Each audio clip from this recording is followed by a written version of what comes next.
near Piccadilly. Don't really know how I got here. I got some pictures on my phone, new names and numbers that I don't know. Address to places like Abbey Road. Day turns to night, night turns to whatever we want. We're young enough to say.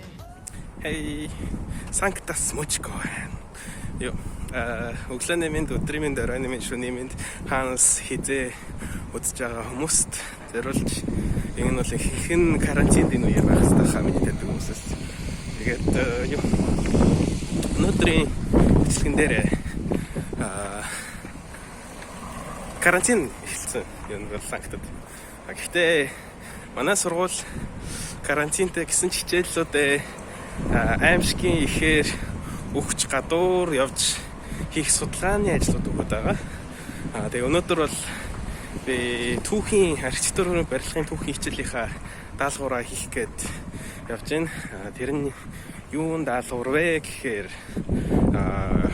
би нэг барилга сонгоод тэр барилгынхаа талаар судалгаа хийх доторх төлөвлөх гадна үзэмж гэх мэт юмнуудыг тэгээд хотын төвд дэдэг маск бай зүүмөрэн гэвчиг маск болдог. Амжилтанд туссан юм. Тэр өнөөдөр явж камертай бичлэг зураг бахаад ямар тэгэхэд бол та нарт архитектурын мэргэжлийн даалгаврууд ямар их сонирхолтой, ямар их гоё өрмөц байдгийг харуулнаа гэж шийдлээ.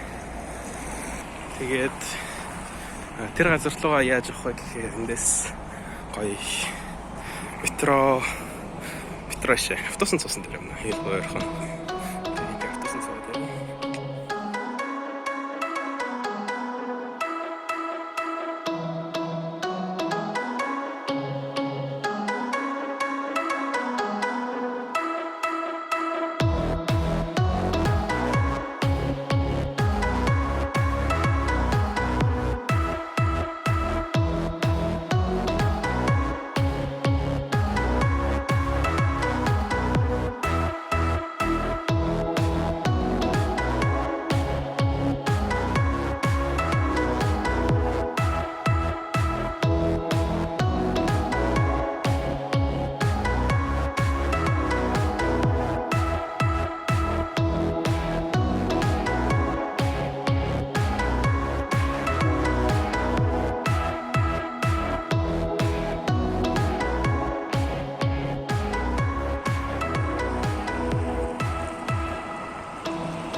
Иймэрхүү Санктад ер нь Орос даяар ийм хөвцтэй хүмүүс их явдаг. Тэгээд тэднэр нь ихэд ихтэй нөгөө жуулчдаас мөнгө авах ч юм уу эсвэл тийм лөөрдөх хэрэг гардаг байлаа нөгөө гардын билээ. Энэ 101 аялахтаа ерөнхийд бол амар олон тийм хүмүүстэй таарсан. Бүх хотод бүр яг адилхан хоттой. Бүгд яг адилхан.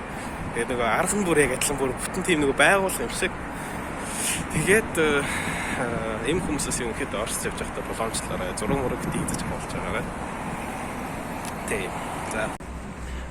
Би энэ архитектурын нэг өдрийн цуврал гэдэг нэг өдөр биш архитектурын амьдралын гэдэг цувралыг энэ бичлэгээр биш нэг өөр бичлэгээр эхлэе гэж бодож байсан.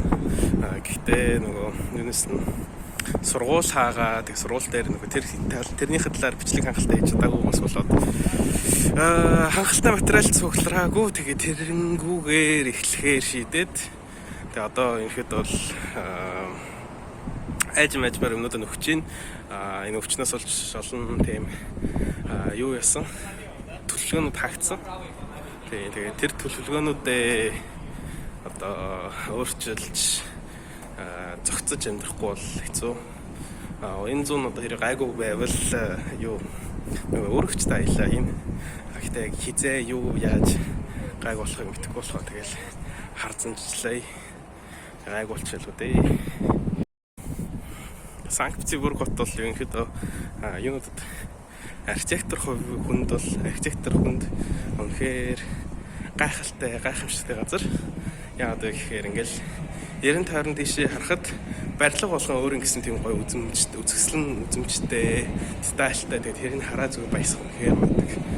Одоо хүн болгоны онцлог юм да мэрэгчлийнх нь Миний хувьд бол ингээл годамжаар явж хат ингээл дээш ангаал ингээл хараа явчихдаг. Тэр нь амар гоё. Одоо ингээл харалтаа санаж ингээл зүгээр ч ингээд хан биш. Ингээл зүгээр цонх хан гэсэн байдалтай биш. Янз бүрийн хөлтэй технологитой. Тэрээр үнэхээр гайхалтай. Тийм. За тэгээ өнөөдрийн миний хийхстэй даалгавар маань юу вэ гэхээр бид нарт ингээд барилга хүрсэн ба би бол нөгөө Милденсийн худалдааны төв гэдэг барилгыг сонгосон. Тэр нь бол Санктын төв гудамжид байдаг. Одохгүй хараа зураг мөр гаргаад харж байгаа. Заалт юу бахан заалтууд байгаа бид ингээд зориултын тийм ном байгаа. Эхний заалт нь хаана байршилдаг, хоёр дахь заалт нь 90 тойронтойгоо яаж тэнд зохицдог, одоо 90 тойрныхаа барилгатайгаа ч юм уу эсвэл гэх мэт тийм хүмүүстээ яаж зохицдгийг талаарх тайлбарлаж бичсэн. Тэснийхаа дараа энэ ямар төрлийн барилга, хэд онд барьсан, архитектор нь хэн, энэ барилгын талаарх житэн жоохон түүхийн түүхийн судалгаа. Тэснийхаа дараа бахан одоо гол чухал гоё нэг заалууд нэг хэлт юм аа. Нөгөө дотоох төлөвлөлт нь ямар вэ?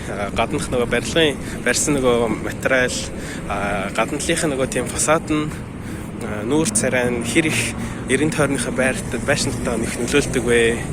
Яагаад ерөнхийдөө энэ барилга одоо хүртэл ингээд сэргийн төсөөлөд барьж байгаа вэ? Гаднах юу онцлогуд нь юу вэ? Ямар тийм арга барил ашигласан бэ гэх мэтлээ энэ хүмүүсийг харуулах хэрэгтэй байдаг.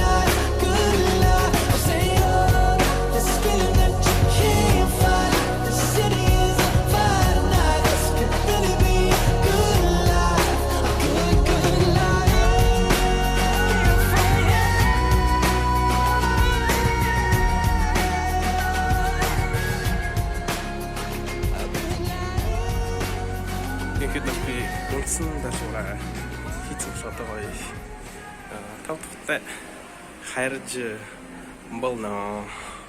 Тэгэхэд бол тэгэл иймэрхүү бид нар даалгаврууд хийж иймэрхүү өрмөц тийм мэрэгчлэлтэйгээ холбоотой юмнуудыг хийдэг. Мэдээж нэг талаас амар хэцүү. Яг өндөрт бол нөгөө зарим мэдээж ойлгохгүй. Хүмүүс ойлгохгүй л гэхдээ ингээд бол урлагийн талаас, техникийн талаас ингээд бүхэн их судлах нь бас жоохон хэцүү байдаг. Тарих хаяа ажилтгүй тэр үед. Тэгээд юу. Гэтэ энэ шиг юм хогой өрмөц даалгавар нэлээх олон өгдөг. Жишээлбэл музейг очиж судал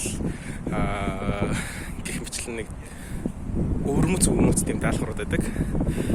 Тэгээд энэ мэрэгчлэрээ сурдаг юм үнэхээр их баяртай байдаг. Ерөнхийдөө бол судалгааны ажлуудаа дуусчлаа, зураг авцсан, гаднах төлөлтөөнүүд харьцаа одоо дотороо ботсон, харсан судалсан талаар ингээд ном дээр шүү. Word дээр бичиж гарах хэрэгтэй. Тэгээд тэрийг бол мэдээж блогонд оруулахгүй хинт сонирхолтой хавт. Тэгээд гэтээ эцсийн вариантыг харуулна. Ямар ч юм байдгийг харуулна. Тэгээд өнөөдрийн миний архитектурын нэг өдрийн амьдрал юм анхны цуврал туслаа. Тэгээд таалагдсан бол доор subscribe button дээр дараарай. Тэгээд чадхаараа их олон бичлэг хийх юм чинь. Тэгээд мэдээж хамгийн түрүүнд чанар агуулмж эднэрээр яна. Тэрнээс амар хийсгүрсэн тиймэрхүү нэг би юм идэж, би алхаж гин гэсэн тийм хүн тэгэхгүй. Яг зарим хүмүүст нь миний зарим сонирхол байх нэг сэдвүүд нь. Гэхдээ чадхаараа олон төрлийн нэг агуулмжтай олон төрлийн төрлийн цувраллуудыг оруулах болно. Аялал, тэмдэглэл, тийм танин мэдхүү шин үзүүлж гэх мэтлэн ийм зорилготойгоор дараах бичлэгүүдээр оруулнаа. So, бүгдийн гэртээ сууж маска зүүж дархлаагаа сайжруулаарай. Пока.